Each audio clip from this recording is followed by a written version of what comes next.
My name is Don K. Preston. I am the president of Preterist Research Institute of Ardmore, Oklahoma.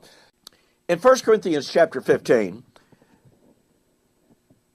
Paul said, "Then comes the end, when he shall deliver up the kingdom to the Father. Then shall the Son also himself be subject to the Father. Then shall God be all in all." It's interesting to me that this final phrase is very, very overlooked, commonly overlooked in the commentaries. Now, there are certainly some who pay attention to it. But what I find so fascinating is the paucity of intertextuality that is commented on, and that is that phrase, "Then shall God be all in all," as it relates to Old Testament prophecy. And we have, I tell you, this is incredible. When I found this years and years ago, I was stunned that I was not reading more commentaries to make comment about it. I didn't even read this connection that I'm about to share with you from a commentary. It was just like, God shall be all in all, Zechariah. Now, what does Zechariah predict? Well, in order to fully understand it, we would have to do a comprehensive study of the term "in that day." We don't have time.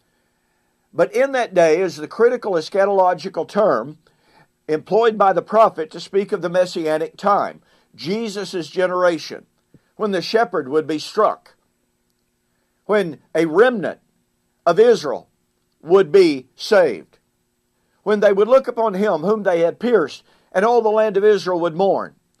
So this is the context. Now watch this. In Zechariah 14, "Behold, the day of the Lord is coming. Your spoil will be divided in your midst, for I will gather all the nations to battle against Jerusalem.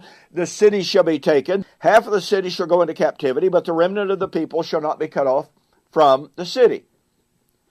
Then the Lord will go forth to fight against those nations, as he fights in the day of battle, and in that day," see, there's that little pregnant term, "his feet will stand on the Mount of Olives, which faces Jerusalem on the east, and the Mount of Olives shall be split in two from east to west, making a very large valley. Half the mountain shall move toward the north, half toward the south." Now I'm going to skip down very, very quick. "Thus," verse 5, last part, "the Lord my God will come, and all the saints with you.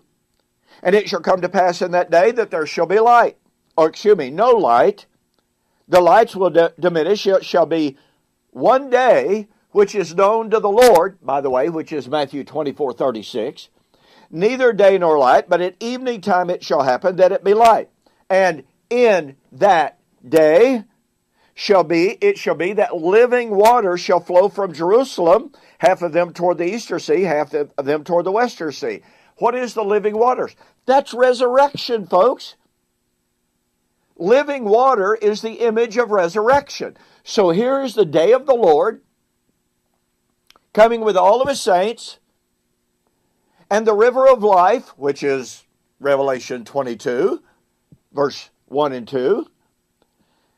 Now watch this, verse 9, "And the Lord shall be king over all the earth, and in that day it shall be, the Lord is one, and his name one." So what do we have? In 1 Corinthians 15, we have the time of the end, at the coming of the Lord, and the resurrection, which is the time of the river of life, flowing from the New Jerusalem. And in that day, God shall be all in all. What do we find in Zechariah? The day of the Lord coming with his saints. The time of the end. The time of the resurrection, the river of life. And in that day, the Lord shall be one. Now, when would all of this take place? Where does where does Zechariah put this? Well, behold, the day of the Lord is coming. Your spoils shall be divided in your midst. I will gather all nations to battle against Jerusalem. It is at the time of the coming of the Lord to destroy Jerusalem. To save the remnant, to be sure, but to destroy Jerusalem. Now, folks, this agrees perfectly with 1 Corinthians 15 when Paul said that the resurrection, i.e. the time of the river of life, would be when the law, that was the strength of sin, was removed. The law, that was the strength of sin, was the law of Moses. Here's Zechariah, time of the end of Old Covenant Israel. 1 Corinthians 15, the end of Torah. Perfect correlation. And thus, when we come to 1 Corinthians 15, and Paul talks about the end, he's not talking about the end of time. He's talking about the end of Old Covenant Israel. The time of the destruction of Jerusalem. The time of the resurrection. This is powerful, powerful stuff. This is irrefutable evidence positing the resurrection. The resurrection of 1 Corinthians 15 at the time of the fall of Jerusalem, the end of the Old Covenant age in AD 70. And we've got more. We'll see you on the flip side.